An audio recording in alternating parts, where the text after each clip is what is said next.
Assalamualaikum warahmatullahi wabarakatuh. Selamat bertemu kembali Bapak Ibu dengan channel Education and Sport, channel yang senantiasa memberikan soal-soal dan pembahasan untuk tes CPNS dan PPPK tahun 2021. Baiklah Bapak Ibu, kepada Bapak Ibu yang baru mampir ke channel Education and Sport, saya ucapkan selamat datang. Selamat bertemu dengan channel Education and Sport. Dan jika Bapak Ibu belum mengklik like dan subscribe, silakan sekarang klik like dan subscribe, kemudian tekan loncengnya agar Bapak Ibu bisa tetap eksis, bisa terus mengikuti soal-soal dan pembahasan yang channel Education and Sport keluarkan. Baiklah Bapak Ibu, kepada yang Bapak Ibu yang sudah mengklik like dan subscribe, saya ucapkan terima kasih yang sebesar-besarnya, karena like dan subscribe yang Bapak Ibu berikan merupakan modal utama bagi channel Education and Sport untuk tetap eksis dalam menyampaikan soal-soal dan pembahasan untuk tes CPNS dan PPK tahun 2021. Baiklah Bapak Ibu, kita langsung aja ke materi soal tentang pembahasan soal-soal tes PPK tahun 2021, kompetensi teknis bagian ke-69. Menerapkan berbagai pendekatan, strategi, metode, dan teknik pembelajaran yang mendidik secara kreatif dengan mengintegrasikan teknologi merupakan kompetensi inti pedagogik pada aspek A. Penguasaan terhadap karakteristik peserta didik. B. Penguasaan pada teori belajar dan prinsip-prinsip pembelajaran. C. Pengembangan kurikulum. D. Penyelenggaraan pembelajaran yang mendidik. E. Berkomunikasi pada peserta didik.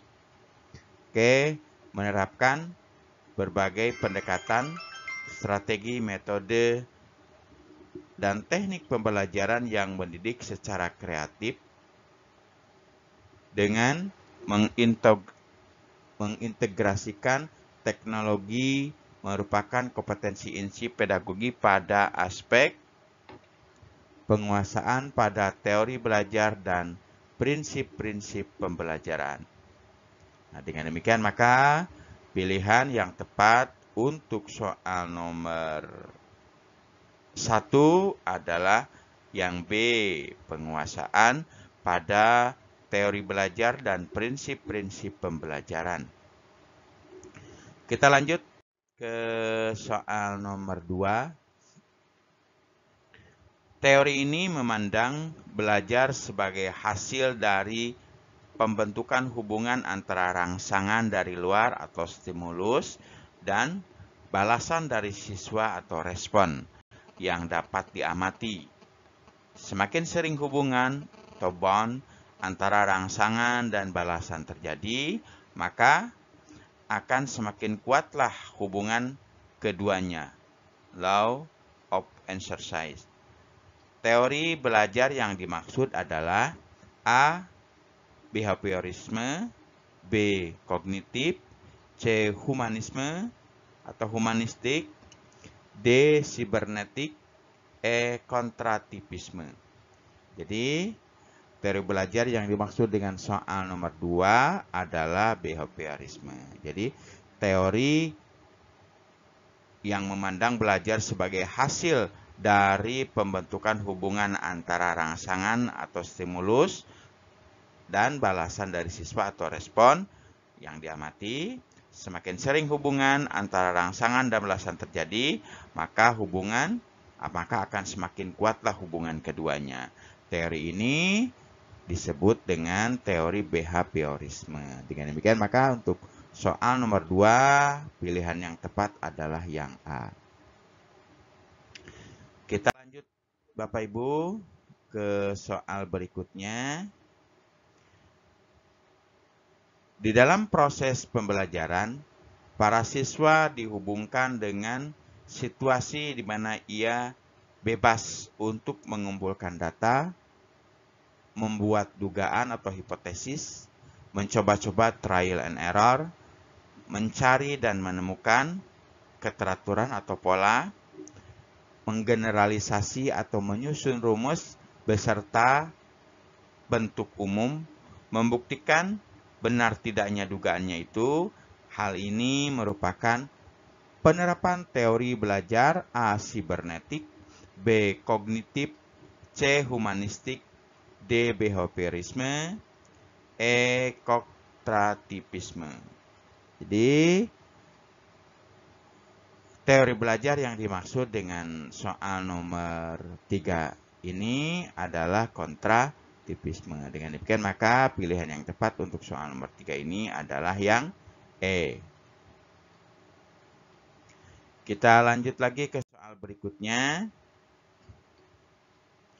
Seorang guru yang mengembangkan tujuan pembelajaran untuk menggambarkan proses dan hasil belajar yang diharapkan dicapai oleh peserta didik sesuai dengan kompetensinya dimuat dalam A. Silabus, B.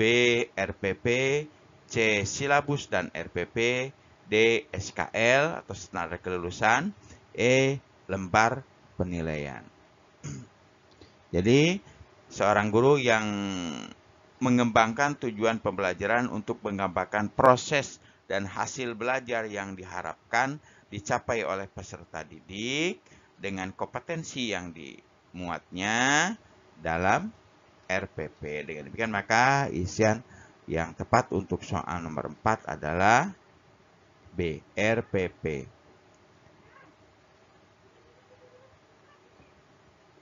Kita lanjut ke soal nomor 5. Dalam mempersiapkan pembelajaran, seorang guru akan selalu bertemu dengan istilah silabus dan RPP. Silabus dan RPP sama-sama sebagai rencana proses pembelajaran. Perbedaannya adalah sebagai berikut. A. Silabus berisi kompetensi dasar, sedangkan RPP mengarahkan kegiatan belajar untuk mencapai kompetensi dasar. B. Silabus bersumber dari standar isi dan standar lulusan, sedangkan RPP bersumber dari standar kompetensi lulusan. Yang C, RPP dibuat oleh setiap guru, sedangkan silabus dibuat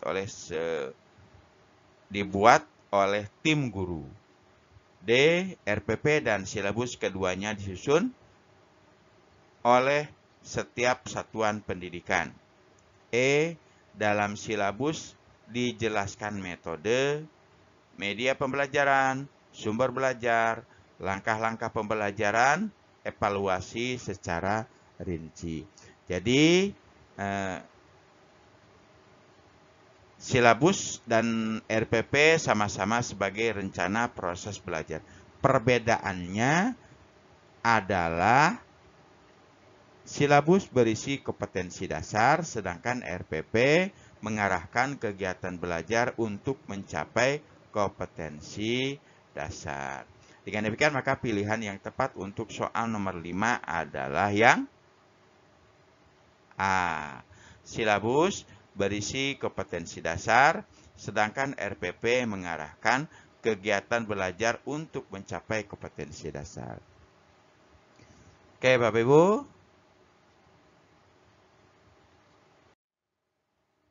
Itu aja yang bisa Channel Education and Sport sampaikan pada video ke-69 ini. Semoga video ini bermanfaat bagi Bapak Ibu yang akan mengikuti tes CPNS dan PPPK tahun 2021 ini. Dan jika menurut Bapak Ibu video ini bermanfaat, silakan atau saya mohon like dan subscribe-nya. Jangan lupa kemudian tekan loncengnya agar Bapak Ibu tidak ketinggalan video pembahasan berikutnya.